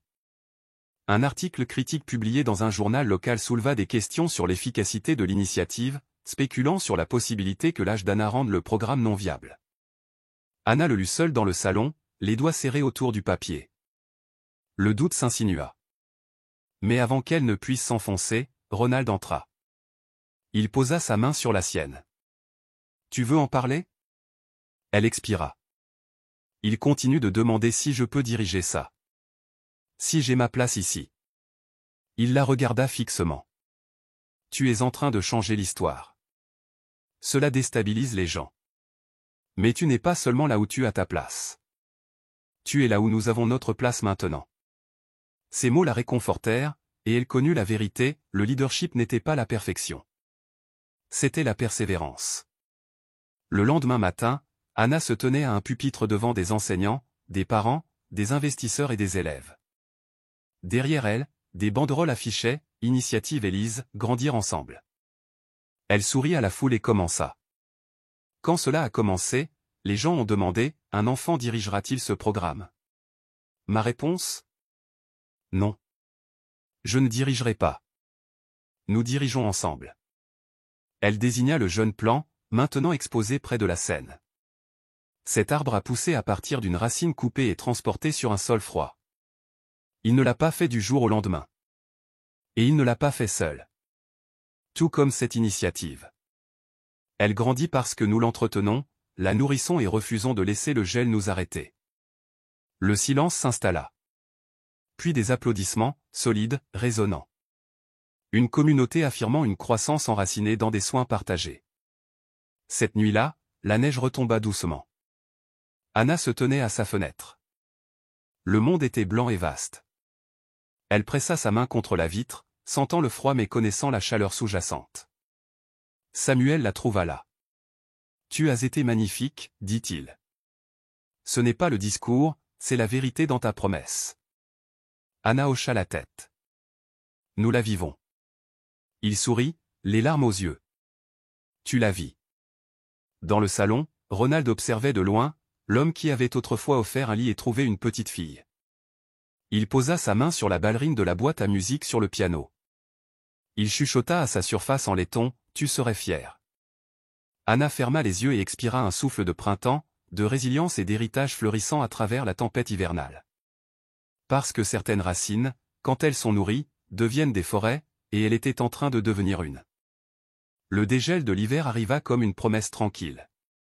La neige fondit en flaques humides qui reflétaient la lumière paresseuse du printemps, et de minuscules pousses vertes apparurent au-dessus du sol dégelé. À l'intérieur du domaine Whitmore, le cœur de l'initiative Élise commençait à battre avec un élan renouvelé. Mais sous le calme, la tension persistait. Anna se réveilla au lointain brouhaha des bénévoles de la serre. Elle s'habilla et les rejoignit à l'aube, les mains plongées dans la terre, plantant des semis destinés au nouveau jardin communautaire. Ses paumes étaient froides, ses doigts tachés de terre, une sensation de familiarité réconfortante. Après des semaines d'examens minutieux et d'attente, Claire la trouva en train d'arranger des graines. « Vous êtes levé tôt, dit-elle. » Anna sourit, les yeux brillants. « J'ai promis des racines, pas seulement des idées. » Le sourire de Claire la réchauffa plus que le soleil printanier. « Vous plantez plus que des plantes, ma chère. » À la mi-journée, Anna traversa les couloirs du domaine, portant des flyers fraîchement imprimés. Journée portes ouvertes du printemps, tous sont les bienvenus. L'été apporterait plus que des leçons. Il apporterait l'unité, et elle avait l'intention de la concrétiser. Dans le bureau, Ronald examinait les prévisions financières. Anna entra avec son flyer. Elle a officialisé la journée publique, dit-il à un membre du personnel. Assurez-vous que la sécurité est discrète, mais présente. L'excitation d'Anna diminua un instant. Sommes-nous suffisamment en sécurité? Ronald leva les yeux. Je veux que nous soyons ouverts, pas exposés. Mais je crois que ce que vous construisez nous protégera plus que les murs ne le pourront jamais. Ce soir-là, Anna tint une séance de planification avec des bénévoles. C'était lent et délibéré, organisant les tables, attribuant des instructeurs, programmant des spectacles de jeunes locaux. Elle observa les membres de la communauté collaborer, des enseignants, des pasteurs de jeunes, des parents travaillant aux côtés du personnel du domaine. Cela la frappa. L'initiative était devenue moins une question d'elle ou du domaine et plus une question de mains partagées façonnant des avenirs partagés. En milieu de semaine, une enveloppe arriva de la presse, un article de fond prévu pour le journal du dimanche. Son titre, « Du sol à la gloire, comment une enfant transforme la communauté et l'héritage ». Elle le lut devant la tasse de thé de sa grand-mère au soleil. Les mots coulaient. Elle est au centre d'un jardin et d'un mouvement grandissant. Elle cligna des yeux, l'émotion éclosant dans sa poitrine. Au dîner, le personnel s'est rassemblé autour d'elle. Claire apporta une part de tarte. Samuel posa sa main sur la sienne sous la table. Ronald observait tranquillement, la fierté adoucissant sa posture. Mais le lendemain apporta de la résistance. Un membre du conseil opposa son veto au plan de jardin. Trop ambitieux, dit-il. Trop public. Nous devrions réduire. La poitrine d'Anna se serra. Ce n'était pas seulement du doute. C'était la peur d'une croissance incontrôlée. Elle demanda une réunion. Dans la serre, sous les jeunes pousses, elle fit face au groupe. Ce jardin n'est pas un surplus. C'est un symbole, une connexion, une éducation. Nous désherbons et cultivons de la nourriture, mais surtout nous nous cultivons ensemble. Le silence suivit. Puis Miss Puy, auparavant distante, posa sa main sur le plan et dit, « Trouvons le financement. Nous ferons de la place. » D'autres se joignirent. Lentement, la résistance bourgeonna et fleurit en soutien. Cette nuit-là, Anna traversa la serre à la lumière de la lanterne, le jeune plan à ses côtés. Elle attacha le ruban marine à une branche basse. Les nouvelles feuilles brillaient. Ronald s'approcha silencieusement. « Tu as fait ça, dit-il. » Elle hocha la tête. « Nous l'avons fait. » Il observa. « Vos racines s'enracinent, et votre héritage aussi. » Dehors, le printemps respirait à travers les fenêtres ouvertes. À l'intérieur, la petite fille d'un jardinier se tenait enracinée, forte, pleine d'espoir, inarrêtable. Et finalement, plus que des pétales, un nouveau commencement fleurissait. Le printemps s'était pleinement épanoui. La serre était vivante du doux bourdonnement d'une vie nouvelle. Des fougères se déployant, des semis s'étirant, de jeunes plants se balançant sous de douces brises d'après-midi. Dehors, les parterres de jardin qu'Anna avait aidé à planter produisaient des herbes fraîches et des fleurs, leurs couleurs éclatantes après des mois de gel. Le domaine semblait plus vivant que jamais, et Anna sentait son rôle évoluer, grandir au-delà des attentes. Elle se déplaçait dans la serre comme un chef d'orchestre parmi les notes, vérifiant les progrès, offrant des conseils aux bénévoles et encourageant les mains timides à planter des racines plus fortes. Un groupe de jeunes filles locales arrangeait un parterre pour des œillets d'Inde, gloussant quand une brindille égarée effleurait leurs bras. « Vous savez, les œillets d'Inde sont des fleurs protectrices, » expliqua Anna, s'agenouillant à leur côté. « Ils éloignent les parasites, comme notre initiative éloigne le doute du cœur. » Elles la regardèrent, les yeux brillants. L'une d'elles effleura un pétale d'œillet. « Alors j'en veux beaucoup. » Anna sourit. « Beaucoup, ce sera. » Cet après-midi-là, la maison principale a accueilli une petite réception pour les donateurs, les éducateurs et les fonctionnaires locaux. Le hall était rempli de rire et de détermination, les banderoles, grandir ensemble, reflétant les lumières dorées des lustres. Anna a salué les invités avec une confiance calme, se présentant comme la fondatrice de l'initiative, et guidant des visites de la serre et de la bibliothèque communautaire. Une femme s'approcha avec intérêt. « Votre jardin est magnifique, mais comment le pérennisez-vous au-delà de cette saison ?» Anna marqua une pause. Elle pensa à la terre, à l'eau, au temps. « En faisant une partie de nous, » répondit-elle. « Nous organiserons des cours de jardinage urbain. Nous inviterons des bénévoles chaque semaine. Nous maintiendrons cet endroit en vie parce que nous lui appartenons. » La femme hocha la tête, pensive. « C'est de l'engagement. » Dans le salon, les donateurs murmuraient des éloges et s'empressaient de s'engager discrètement. Les couloirs étaient plus chauds ce soir, non seulement à cause du printemps, mais aussi d'une foi renouvelée en la cause. Après la réception, Anna expira dans le salon de musique. Le piano se tenait près de la fenêtre, le clair de lune inondant ses touches. Samuel la trouva là, portant 2 tasses de thé. « Vous avez demandé si ce jardin durerait, » dit-il, lui tendant une tasse. « Que ressentez-vous maintenant ?» Elle sirota et réfléchit. « En sécurité, » dit-elle finalement, et comme si cela ne faisait que commencer. Il sourit, et elle regarda le jeune plant, maintenant presque aussi haut que sa taille. Ses feuilles étaient un témoignage éclatant de sa vision. Des semaines plus tard, la nouvelle arriva que l'initiative Élise avait obtenu un soutien continu. Des subventions de fondations régionales, des collaborations avec des entreprises locales et des partenariats avec des écoles rendirent le jardin et les programmes viables pour des années. À la serre, une plaque fut installée parmi les plantes, jardin de l'initiative Élise, là où les racines font pousser les racines. Anna se tenait pieds nus dans la terre à côté de la plaque. Samuel à ses côtés. Ethan, lui tenant la main, aida à la lire à haute voix. « Tu as construit quelque chose au-delà de cette maison, » dit-il après s'être raclé la gorge. Elle leva les yeux, le regard embué. Au-delà de ce qu'il disait qu'une fille pouvait faire. Il sourit doucement. Voyons jusqu'où les racines peuvent atteindre. Ce soir-là, Anna monta l'escalier vers la salle des archives de la tour et déposa la petite bouture de racines qu'elle avait portée plus tôt sur le bureau où commençaient les archives. Elle reposait parmi des lettres, des photographies, des contrats, l'histoire renouvelée. Elle la tapota doucement. Nous grandissons, Mayu. En dessous, Ronald observait depuis le salon de musique, voyant sa silhouette encadrée par la lumière des torchers et l'histoire, l'espoir en mouvement. Le monde extérieur au domaine avait aussi changé. De nouvelles histoires célébraient l'autonomisation éducative et l'unité communautaire. Des messages affluaient de tout l'État, enseignants, parents, enfants inspirés par son honnêteté, sa clarté, sa grâce née d'un courage enraciné. Dans sa chambre, Anna se glissa sous le ruban qu'elle avait reçu cette nuit-là, rayant un autre jour de rêve, des qualités plantées fleurissant. Elle pensa à la mémoire d'Élise, au jardin de Samuel, à la force tranquille d'Ethan. Et elle chuchota, « Je te rendrai fier. » Le printemps était arrivé, mais ce qui grandissait au-delà des planchers et des murs, au-delà des cicatrices et du silence, était quelque chose de bien plus durable, un mouvement enraciné dans la vérité, entretenu avec amour, et fleurissant vers demain. Cette nuit-là, Anna dormit, n'entendant que ses rêves, et ils étaient remplis de vers infinis. Le printemps s'est solidement installé, et avec lui la promesse d'une nouvelle croissance.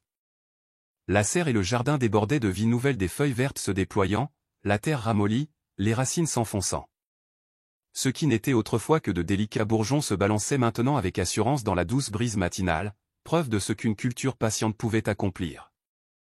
Anna se déplaçait parmi les plantes, inhalant le parfum de la terre humide et de la possibilité. Dans ses mains, elle tenait une pile de brochures pour la prochaine phase de l'initiative, une salle de classe mobile itinérante qui apporterait les leçons du domaine Whitmore aux communautés environnantes. Cela signifierait tisser des liens plus loin que jamais. Elle s'arrêta près du jeune arbre qui n'était autrefois qu'une seule racine, mais qui était maintenant plus grand qu'elle. Ses branches avaient une légère courbure, témoignant à la fois de sa force et de sa résilience. Elle posa une main sur la tige lisse.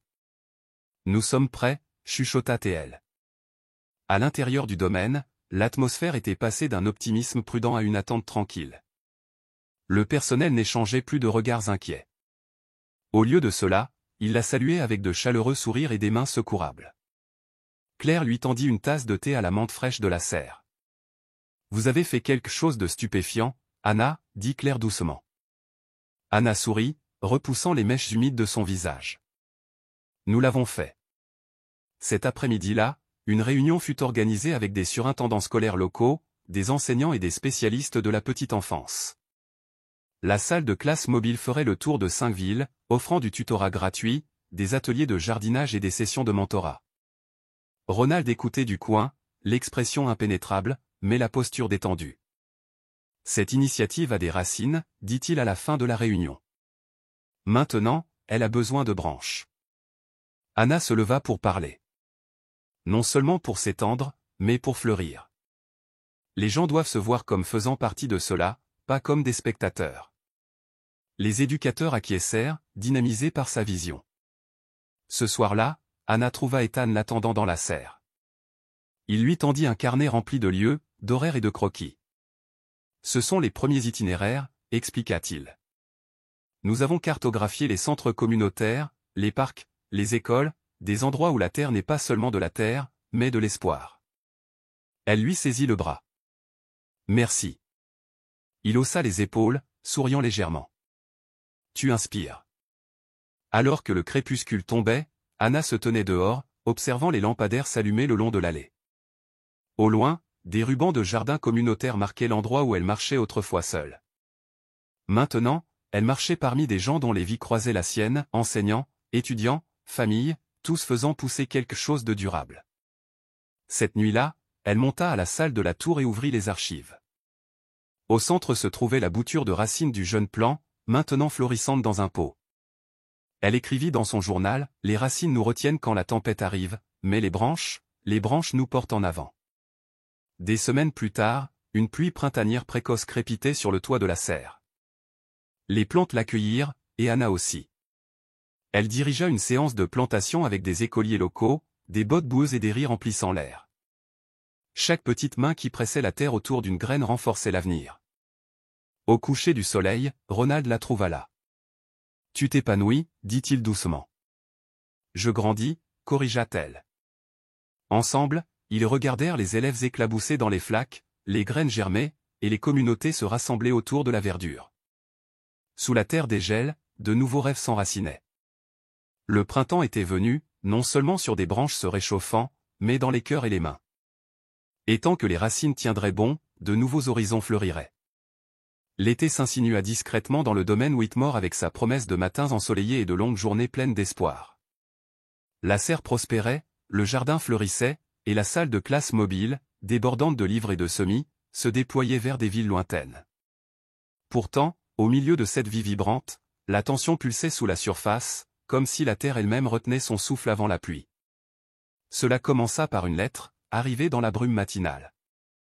À Mademoiselle Laurence, il a été porté à notre attention que l'initiative Élise opère sans approbation réglementaire. Les autorités environnementales et éducatives pourraient exiger une évaluation.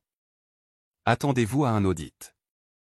Anna tint la lettre, ancrée d'une gravité officielle, les mains tremblantes. Claire posa une main rassurante sur son épaule. Nous nous sommes préparés à tout, chuchota Claire. Mais Anna sentit une douleur creuse. La menace était-elle légale ou délibérée? Un test de sa détermination? Ce soir-là, la maison brillait de mille feux, mais Anna sentait les murs se resserrer. Elle trouva Ronald dans le bureau, examinant des feuilles de calcul financières à la lumière d'une lampe. « Ils arrivent, dit-elle, plaçant la lettre devant lui. Il la scanna, le visage impassible. Un audit n'est pas inattendu. Nous leur montrerons notre transparence et notre cœur. Anna hocha la tête. J'espère juste qu'ils verront plus que de la paperasse. Ronald referma le dossier. Ils le feront. Des semaines passèrent avec l'intensité tranquille du milieu de l'été. Des auditeurs arrivèrent avec des presse-papiers et des questions sur le financement, le programme, la sécurité des serres, la logistique des unités mobiles. Ils épluchèrent les dossiers, inspectèrent les salles de classe, interviewèrent les bénévoles. Chaque rendez-vous ressemblait à un pas sur un pont branlant, en équilibre sur les attentes. Anna se tint aux côtés de Ronald pendant l'inspection, répondant aux questions avec clarté et calme, une petite voix portant une conviction au-delà de sa taille. Lorsque les auditeurs partirent, Ronald laissa échapper un lent soupir. Ils l'ont vu, dit-il. Pas seulement les programmes, mais l'impact. Cette nuit-là, Anna dormit mal, hantée par des souvenirs d'enfance d'orage, perchée sur leur porche, les berceuses de sa mère dans le lointain tonnerre. Le matin vint, doux et doré. Elle se retrouva dehors où le jardin scintillait de rosée, le jeune plan atteignant plus haut qu'elle auparavant. Elle posa sa main sur son tronc. Nous y sommes parvenus, chuchota-t-elle. À l'intérieur, la résistance de longue date s'était adoucie en un soutien prudent. De nouveaux enseignants se portèrent volontaires pour la classe mobile. Des journalistes locaux commencèrent à raconter des histoires de réussite d'élèves et de gratitude. Les dons reprirent, non pas en grande somme, mais des investissements constants et patients de familles et de petites entreprises. Ethan revint un après-midi, tenant un petit programme d'atelier qu'il avait conçu pour les parcs locaux. Ils ont demandé plus de sensibilisation, dit-il. C'est notre plan pour l'été. Anna le regarda, la fierté s'épanouissant dans sa poitrine. Des racines, des branches, puis la teinte. Il sourit. Exactement. Ce soir-là, un orage d'été éclata, le tonnerre bas et roulant, la pluie tambourinant sur le toit de la serre. À l'intérieur, Anna répétait un court discours qu'on lui avait demandé de prononcer lors d'un rassemblement philanthropique régional. Elle regarda son reflet dans la fenêtre, le visage éclairé par la bougie, l'orage dehors reflétant le défi qu'elle avait surmonté. Quand l'orage fut finalement passé, elle porta son discours au salon de musique. L'orage avait nettoyé l'air, laissant une lumière dorée et une douce chaleur. Ronald apparut tranquillement. « Prête ?» demanda-t-il. « Je le suis, dit-elle. Parce que les tempêtes nous rappellent ce qui est solide. » Il lui prit la main.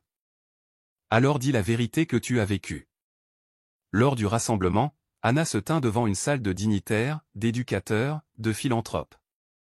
Elle commença avec conviction, « Nous ne sommes pas ici simplement pour donner. Nous sommes ici pour grandir. Parce que chaque enfant mérite des racines et chaque communauté une chance de s'épanouir. » Son discours tissa des histoires d'élèves trouvant leur voie, de familles plantant des jardins, d'enseignants redécouvrant l'espoir. Elle se tint ferme, non pas comme une fille dirigeant une initiative, mais comme la petite fille du jardinier tenant l'avenir entre des mains discrètes. Quand elle eut fini, la salle éclata en applaudissements, debout, inébranlable, affirmant.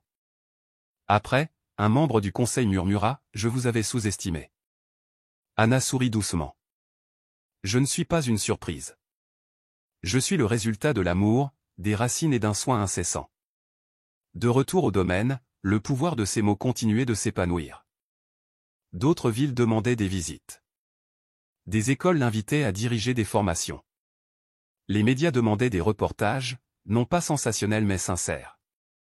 Et dans la serre, de nouvelles pousses grandissaient dans une terre riche, des fleurs s'ouvrant vers la lumière de l'été.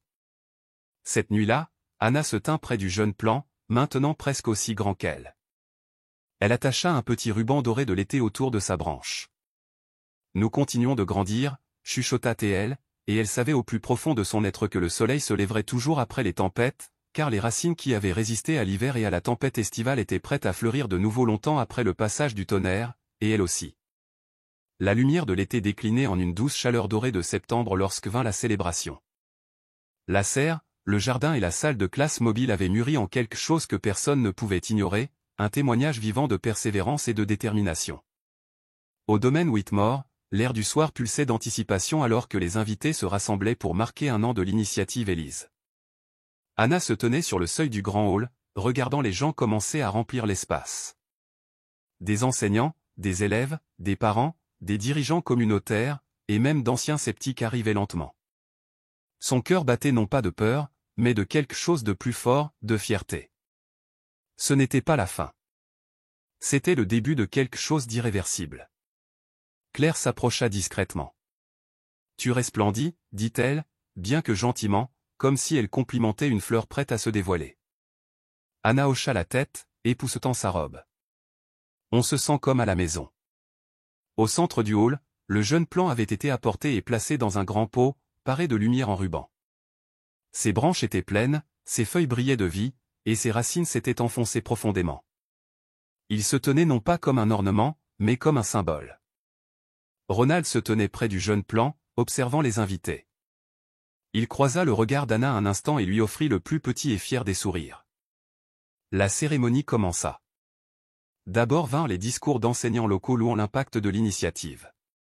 Puis des parents parlèrent doucement de la façon dont les yeux de leurs enfants avaient changé, de la façon dont le monde semblait soudainement plein de possibilités. Lorsque ce fut le tour d'Anna, elle monta sur la petite scène à côté du jeune plant. Sa voix retentit calme et claire. Il y a un an, ce n'était qu'une racine dans une tasse, commença T.L., désignant l'arbre. Cette initiative a commencé par une valse, une promesse improbable, et une petite fille qui a choisi de danser quand même.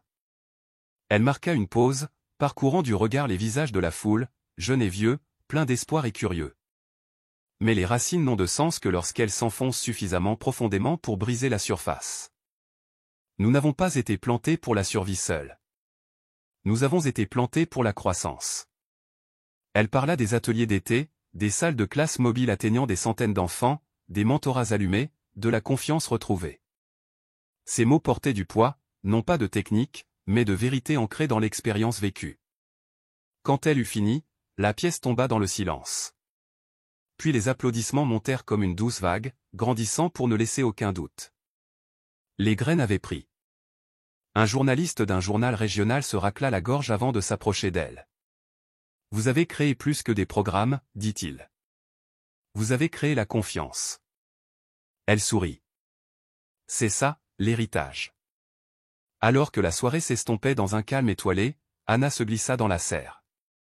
Des invités rôdaient encore dehors, mais ici régnait le silence, le doux bourdonnement des plantes et des lumières créant un cocon apaisant. Samuel et Ethan la rejoignirent tranquillement. Elle posa une main sur le tronc du jeune plant. « Nous l'avons fait, n'est-ce pas ?» chuchota T.L. Samuel hocha la tête. « Tu l'as fait. J'ai juste aidé à t'occuper. » Ethan la regarda avec admiration. « Tu plantes l'espoir. » Elle se tourna, les yeux chaleureux. « Et j'espère ne jamais oublier l'espoir de qui il s'agit ni pourquoi j'en avais besoin. » Ronald entra alors, son expression adoucie par la reconnaissance de ce qui avait été construit, non seulement des programmes, mais des promesses tenues. Il s'agenouilla à côté du jeune Plan et posa sa main au-dessus de la sienne sur le tronc. « C'était tout toi » dit-il. Anna expira doucement. « Non. Pas moi seul. » Il hocha la tête.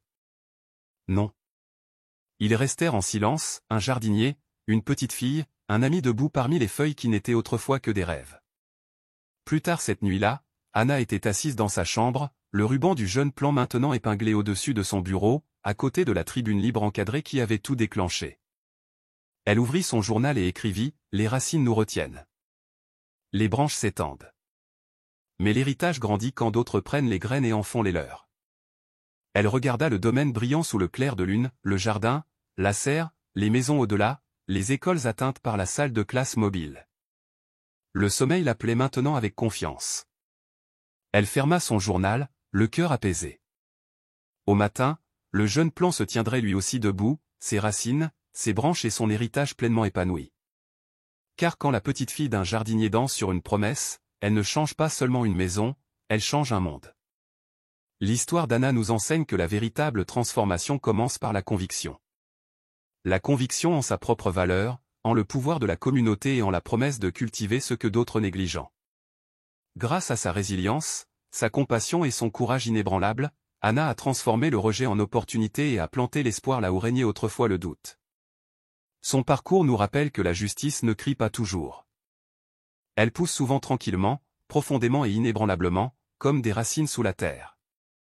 En fin de compte, le plus grand héritage n'est pas ce que nous accomplissons pour nous-mêmes, mais ce que nous semons pour que d'autres l'héritent.